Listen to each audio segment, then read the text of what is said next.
Welcome back to the show, and today, my friends, we'll be breaking down each and every one of the new machines that'll be coming to Horizon Forbidden West when the game launches onto the PS4 and PS5 on February the 18th. That's right, the next entry in the Horizon series is set to launch in just a few short weeks, and coincidentally, I just so happen to be running a giveaway that could see you walk away with a brand new copy of the game. All you need to do is like this video, subscribe to the channel, comment on what you're looking forward to from Horizon Forbidden West, and be sure to read the full terms and conditions in the video description. Now let's get into the business of breaking down every single one of the new machines that we know is going to be coming to Horizon Forbidden West. Starting with the Slitherfang. So, you know how most machines in the Horizon universe seem to have a purpose? For example, the Snapmaw is designed to purify water, and the Grazers simply exist to harvest resources that can be used in the creation of new machines. Well, as far as I can tell, the Slitherfang has been designed to do one thing and one thing only, and that is to ruin your freaking day. This mecha danger noodle appears to be an apex predator in the Forbidden West. It's angry, it's agile, it's sure to have a fearsome array of ranged and close combat attacks, it's 100% synthetic, and it's 150% snake. However, there is one saving grace when it comes to fighting these things, and that is the fact that the Slitherfang is incapable of unleashing its full arsenal of mean tricks unless it adopts a coiled stance which allows the myriad parts of its gorgeous rotating body to snap into place. So try and upset it as much as you can before that happens, and then pray to your god when it does.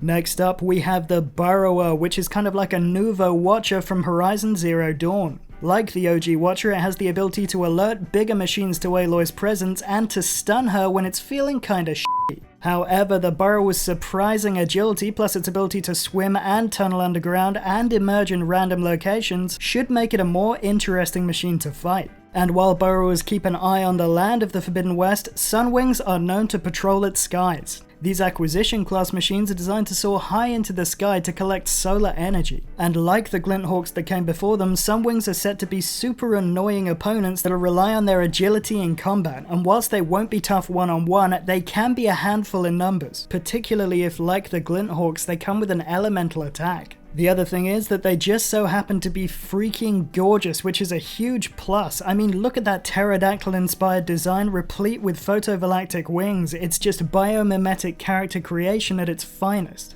Next up, we have what is, in my opinion, the biggest disappointment of the bunch, and that is the Clawstrider.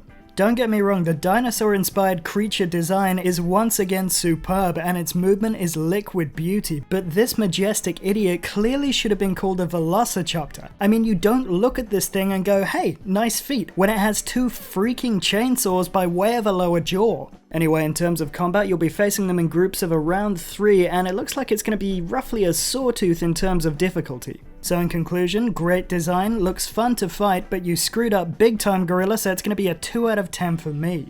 Thankfully, we have a good palate cleanser up next in the form of the jungle's ultimate good boy, the Shellsnapper. According to the devs, this mighty Chungus has the ability to dig itself into the ground and lie dormant for weeks in order to allow its impenetrable shell to become covered in foliage. And I'm reading into that fact that this machine has extreme social anxiety and enjoys playing dress up, so 10 out of 10 on the relatability scale right there. In all seriousness though, this looks like an absolute unit that'll be pretty terrifying to fight. It'll be a case of avoiding the snapping mouth while not wasting ammo on the shell and waiting for an opportunity to land hits on its weak spots, one of which I'm guessing will be located on its soft underbelly. Next up is the Clamberjaw, which on the face of it appears to be a more agile version of the Scrapper from Horizon Zero Dawn. It looks like it's going to be super fast, and it'll have the ability to use the vertical environment to its advantage. And whilst they likely can't take a lot of damage alone, they are clearly pack machines, and that could pose a significant challenge in combat for players, especially in the early part of the game. But that's enough about the small fries, because we're going to move on to one of the biggest machines that Aloy's going to be facing off against in the next leg of her journey, and that is the Tremortusk. Undoubtedly, you're already familiar with this mammoth of an opponent from the gameplay trailer. From what we've seen, it has the ability to charge you with its massive tusks and shoot raveling lasers out of its face. Beyond that, it can also blast you with side-mounted cannons and send a shockwave towards Aloy by stomping on the ground. And on top of all of that, you're going to have to be careful of the human wrong-uns who ride on the back of that bad boy Oliphant style. The Tremortusk also appears to be capable of some limited environmental destruction, though it's very difficult to tell how far that's going to extend in the open world outside of the remits of a boss battle. Another mecha beastie that you'll be wandering across as you explore the Forbidden West is the Bristleback. Like the Grazer and the Charger from Zero Dawn, the Bristleback is described as an acquisition class machine, which means that its key job is to gather resources in order to create other machines. However, that doesn't mean that it's going to run and hide the moment that Aloy takes down one of its friends. The Bristleback is reportedly a highly aggressive enemy in the Forbidden West and will happily gore Aloy with its massive tusks if given half a sweaty second. It also appears to be one of the machines along with the Tremortusk, which has been overridden by the human antagonists of the game, so we can expect to fight a whole lot of them as we go through the journey. But Aloy won't only have to fight for her life on land. One of the major improvements coming to Forbidden West over Zero Dawn is the ability to explore underwater locations, but these new opportunities come with a whole lot of danger. And a whole lot of that whole lot of danger is going to come wrapped in the elegant form of the Tideripper, an imposingly large aquatic monster which is designed to dredge the ocean floor for resources. Now, I have two major fear triggers in life, one of which is the open ocean because deep water is terrifying, and another is being chased by a massive and inescapable thing.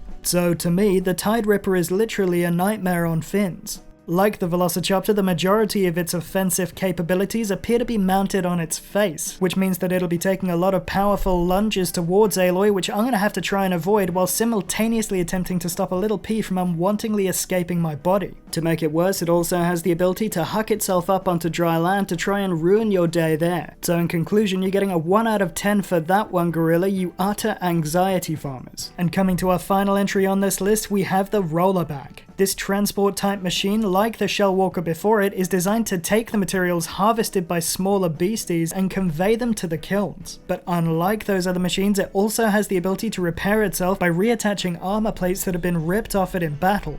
Other than that, their whole thing can essentially be boiled down to rolling up into a ball and hurling itself at you like a blazing Ferris wheel of death. And that's it for my list of new machines that you're going to be encountering in Horizon Forbidden West. So let me know what you think about these new additions to the Horizon universe in the comments section below, and be sure to keep it here for all the biggest news, reviews and reactions from around the video gaming industry.